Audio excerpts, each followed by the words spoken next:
I viewed the autopsy pictures. They had the frontal part of the cerebrum here in the skull out.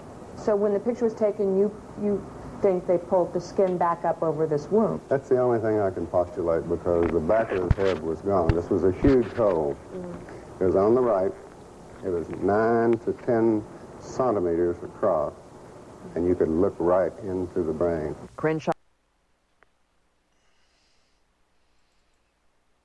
Large hole is at the front of the head. See something else. This is just almost a personal a question. Are you pretty comfortable today with the notion that someone was firing at President Kennedy somewhere from the front? Yes.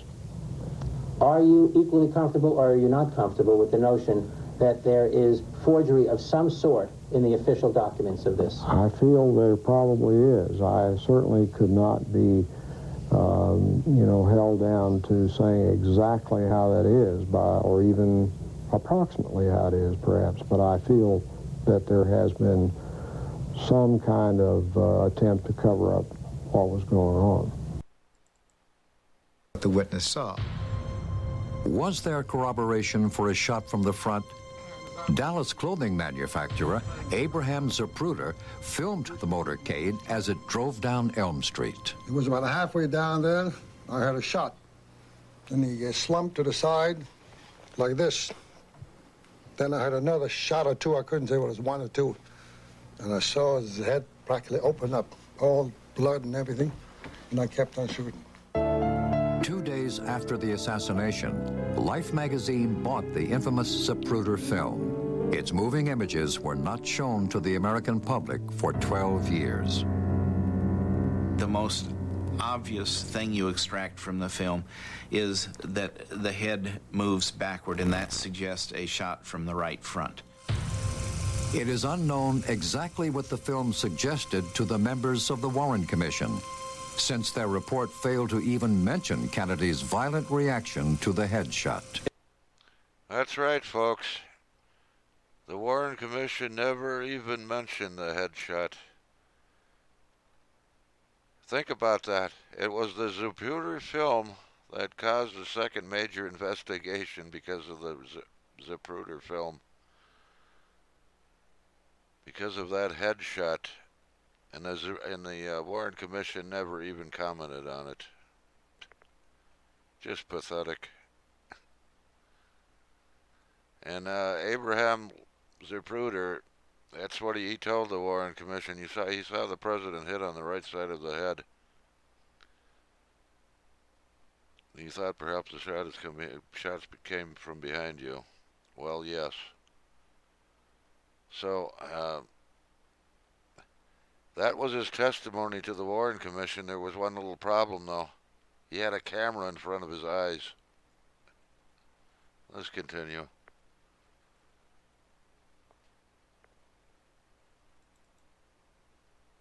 Let me show you, to my best recollection, what the wound looked like to me that day in trauma room 1. Before each doctor looked at the photos, he described the wounds he had seen back in 1963. I could see the president's head wound quite well, and I was probably looking into a wound that was on the lateral or the side part of the head and the back part of the head. It would be this portion of the head right here. As I remember, it's like this, that there was a big wound, big deficit in his skull and the temporal parietal area.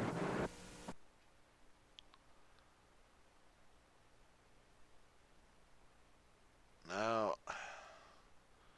here's what the Warren Commission in their autopsy, they claim the autopsy showed. A small little wound in the back of the head. Yet on the Mormon photo, as we go in, take a closer look, I did many years ago. Something very unusual you see here. Here's somebody else that has examined this.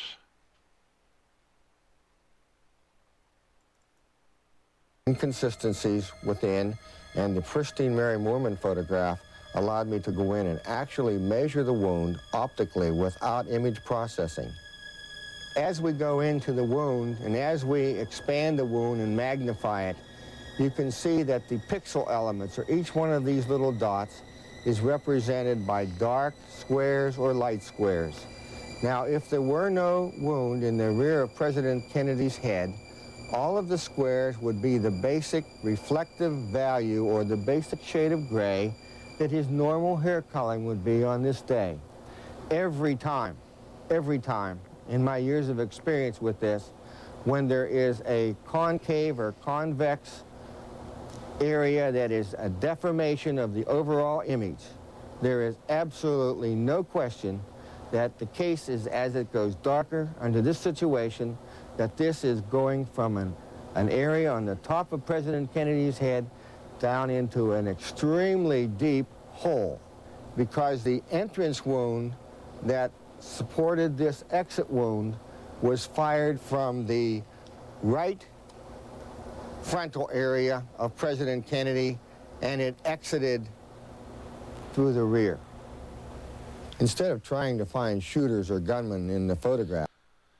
Well, I have tried to find shooters in the photographs, and I found a few other things too. Now, before these images were made, were found, the Warren Commission defenders had some little hope, some case to keep fending off reality and truth. But even with this truth before their very eyes, they're still trying to deny this fact. Now, is this the only image I've got of the back of the president's head? No. I also looked somewhere else. Thanks to Robert Grodin's enhancements of the Zapruder film, they were zoomed in some. I've zoomed in either further, and this is what I see. So we have two independent photos here, the Mormon photo and the Zapruder film, which both show this large wound in the back of the president's head. This is not words. This is hard evidence, hard photographic evidence of an exit wound in the back of the president's head.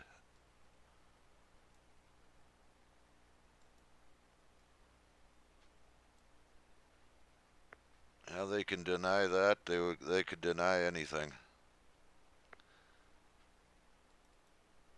The large hole is at the front of the head. See something else. This is just almost a personal a question. Are you pretty comfortable today with the notion that someone was firing at President Kennedy somewhere from the front? Yes. Are you equally comfortable, or are you not comfortable with the notion that there is forgery of some sort in the official documents of this? I feel there probably is. I certainly could not be, held down to saying exactly how that is, or even approximately how it is, perhaps. But I feel that there has been some kind of attempt to cover up what was going on. Right. He died of a gunshot wound in the brain, of a bullet right through the head. John Kennedy was obviously shot from the front. Everybody knows it. Virtually everybody in Dealey Plaza rushed to the grassy knoll where they heard the sounds. It came from a fence between the book depository and the railroad track. From behind the overpass over there, triple overpass. Right over about 20 or 30 feet from the other end of that little picket fence. And it sounded like it came from the left and in front of us, towards the wooden fence. And there was a puff of smoke that came underneath the trees. We all four seen about the same thing as the shot. The smoke came from behind the hedge. And then as the car got directly in front of us, well, a gunshot apparently from behind us hit the president side of the temple. Do you think the first gunshot came from behind you too? I think it came from the same location. Apparently back up on the mall. When I stated I felt like the second and third shots could not have been fired from the same rifle, They reminded me that I wasn't an expert.